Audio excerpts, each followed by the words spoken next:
सास नहीं माँ। हर समय सास और बहू का रिश्ता खराब नहीं होता। किसी किसी समय ऐसा भी होता है कि एक अच्छी सास बेटे से ज्यादा अपनी बहू का ख्याल रखती हो। माँ, मैं घर छोड़कर जा रही हूँ। मैं इस घर में किसी भी हाल में नहीं रह सकती। ये फैसला राधा की बहू लीना का था, कारण उसका और उसके पति के बीच बिल्कुल ना बनना। अरे क्या हो गया बेटा? और ये गाल तेरे कैसे लाल है? फिर से उसने तुझे मारा क्या? वो अब नई बात नहीं है माँ, लेकिन आज तो उन्होंने साफ साफ बोल दिया कि वो मेरे साथ नहीं रहना चाहते। अच्छा, क्यों भाई? क्यों नहीं रहना चाहता? जरा बुला तो उसे। तभी वहाँ प्रशांत आता है। हाँ, क्या है माँ? क्या बात हो रही है? क्या बोल रही हो? मैंने कहा ना एक बार कि मैं इसके साथ नहीं रह सकता, बस। अरे ना रे, किसने कहा? निकल जा घर से। प्रशांत माँ की बात सुनकर हैरान हो जाता है। हैं? कैसी बात कर रही है माँ? मैं कहाँ जाऊंगा? वैसे भी हम यहीं रहेंगे। जाएगी तो ये। लीना रोते हुए अपने कपड़े पैक करने चली जाती है और घर से निकल ही रही होती है कि रुक, तू कहाँ चली कपड़े लेकर? कैसी बात कर रही है माँ जी? वो साफ साफ तो बोल रहे हैं कि मेरे साथ नहीं रहना चाहते, तो क्या करूँ मैं? हाँ, तो उसे ना रहना है तो ना रहे, जाए यहाँ से। तू भूल गई बहू, घर मेरे नाम का है, तेरे पति के नाम का नहीं। तो निकलेगा ये, तू नहीं। कैसी बात कर रही है माँ? मैं बेटा हूँ तेरा, ये जाएगी घर से बाहर। ना ना बेटा, तूने मेरे लिए किया ही क्या है? अरे सारा दिन ये बहू है जो मेरा ख्याल रखती है। ये कमाती है और सारा खाना भी बनाती है, एक एक पैसा घर पर देती है। अरे मेरी कौन सी दवा है कौन सी नहीं, ये भी इसी को पता है। तुझे पता है क्या? तेरी दवा? तुझे क्या हो गया माँ? सही तो है तू? नहीं, माँ को बीपी और शुगर की प्रॉब्लम है। मैं आपको व्हाट्सएप कर देती हूँ, जो जो दवाई माँ लेती है बता देती हूँ। हाँ ठीक है, माँ की दवा रखने वाली। जा निकल घर से। सास को बेटे पर गुस्सा आ रहा था। अरे क्यों बोल रहा है बार बार चली जा चली जा? मैं इसे कहीं नहीं जाने दूंगी। यही तो मेरे लिए बुढ़ापे का सहारा है। बेटे को माँ पर गुस्सा आता है। वो घर छोड़कर जाने लगता है कि उसकी बीवी उसे रोक लेती है। देखिए, मेरे कारण आप अपना घर ना छोड़े, मैं दूसरे कमरे में शिफ्ट हो जाती हूँ। सोचिएगा कि मैं इस घर में हूँ ही नहीं। वैसे भी माँ का ख्याल रखने के लिए आपको किसी न किसी को तो रखना पड़ेगा ना। लड़का मान जाता है और बीवी के साथ रहने को हामी भर देता है। अब क्या, जब वो सुबह सोकर उठता, उसकी बीवी उसके लिए चाय बना कर रख देती, ऑफिस के लिए टिफिन और कपड़े साफ कर कर अलमारी में रखना। अरे क्यों काम करती है उसके? वो तो तुझसे बात भी नहीं करता।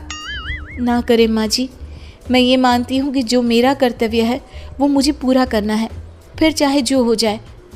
माँ जी, आप उन्हें कभी मत बताना कि ये काम मैं करती हूँ। बहू अपने कर्तव्य अच्छे से पूरे करती और सास पति का ख्याल भी रखती। वो घर का काम और साथ ही दफ्तर का काम भी पूरा करती। लेकिन फिर एक दिन, तू पति के सामने आती क्यों नहीं? उसे तो तेरी परवाह है नहीं। उसका सारा काम पूरा हो जाता है और आराम से खाता पीता रहता है। फिर तू क्यों परेशान होती रहती है? बहू कुछ नहीं कहती, वहाँ से चली जाती है। माँ, तू ना ये रोज मेरे लिए चाय और खाना मत बनाया कर। वैसे भी तू थक जाती होगी। अब मैं दूसरी शादी कर रहा हूँ, अब तुझे ज्यादा परेशान होने की जरूरत नहीं है। माँ को बेटे की बात बिल्कुल अच्छी नहीं लगती। वो उसे शादी के लिए मना कर देती है। अरे तेरी बीवी जिंदा है, ना ही तेरा तलाक हुआ है। वो तेरे साथ रहती है, फिर तुझे क्या जरूरत है दूसरी शादी करने की? माँ, वो मुझे पसंद नहीं है, मैं उसके साथ नहीं रह सकता। उसे ना मेरी फिक्र है ना आपकी। मुझे उसके साथ नहीं रहना। बहू के कहने के कारण माँ बेटे से कुछ नहीं कह पाती। वो शांत ही रहती है, लेकिन फिर भी वो बेटे और बहू के बीच के झगड़े को समझने की कोशिश करती है। अच्छा बेटा ठीक है, ना रहे उसके साथ, लेकिन ये तो बता कि बहू में कमी क्या है जो तू उसे छोड़ रहा है? देख माँ, इतने दिन से वो मेरे साथ नहीं है, लेकिन मुझे उसकी कोई कमी फील नहीं हो रही। दूसरी बात, मुझे उसकी शक्ल देखना भी पसंद नहीं है। देखा है कैसे रहती है वो? अब सास को माजरा समझ में आ जाता है कि जरूर बेटे को दूसरी लड़कियां पसंद आ रही होंगी, तभी वो ऐसा कर रहा है। बेटे के जाने के बाद वो बहू को बुलाती है। बहू जो काम करके अभी किचन से निकली होती है, उसके सारे बाल बिखरे होते हैं, पास से मसाले की बू आ रही होती है और उसकी शक्ल से चमक भी चली गई होती है, कपड़े भी अस्त व्यस्त। बेटा तू खुद का ख्याल क्यों नहीं रखती है? माँ जी वक्त ही नहीं मिलता, फिर आजकल तो ऑफिस घर से ही चल रहा है, तो क्या ख्याल रखना। ऐसा नहीं है बेटा, ऑफिस घर से चल रहा है तो खुद का ख्याल ना रखा जाए। अरे देख दूसरी लड़कियों को कितनी स्मार्ट होकर रहती है। पर माँ जी अब क्या जरूरत है, घर चल रहा है ना ठीक से, और क्या चाहिए। वैसे तो देखा जाए तो कोई जरूरत नहीं, लेकिन खुद के लिए जरूरत है। अरे खुद को 1 घंटा देना जरूरी है, क्योंकि निरोगी शरीर के लिए खुद का ध्यान रखना कोई फैशन नहीं है, जरूरत है। बहू को समझ में नहीं आता कि सास क्यों उसे ये सब समझा रही है, लेकिन बहू के काम के बीच में उसे उसके लिए कैसे समय निकलवाना है ये समझाने के लिए सास उसे अपने साथ ले जाती है। बहू आज से हम दोनों योगा करेंगे, जिम जाएंगे और हाँ हेल्दी डाइट भी फॉलो करेंगे, साथ ही पार्लर भी चलेंगे। सास बहू दोनों मिलकर खुद को वक्त देना शुरू कर देती है और फिर कुछ ही महीनों में। क्या बात है बहू, तू तो पहचान में ही नहीं आ रही है, कैसे? सब आपकी मेहरबानी है माँ जी, सच्ची मैंने खुद को बहुत इग्नोर कर दिया था, लेकिन अब लग रहा है कि मैं गलत थी माँ जी। सास और बहू बात कर ही रहे होते हैं कि सामने से पति आ जाता है। वो बीवी को देखता ही रह जाता है।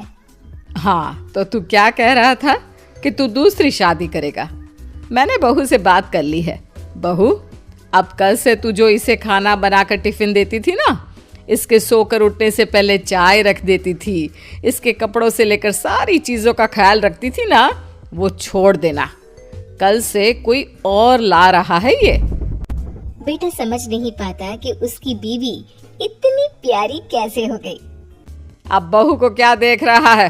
तलाक के पेपर मैंने बनवा लिए हैं और हाँ ऊपर का पोर्शन भी खाली करवा लिया है। किराया देकर रहना शुरू कर देना अपनी नई बीवी के साथ। मैं तो अपनी बहू को नहीं छोड़ सकती। माँ मैं भी नहीं छोड़ सकता अपना परिवार, मेरी बीवी और इस घर को। मुझे माफ कर दो आप लोग।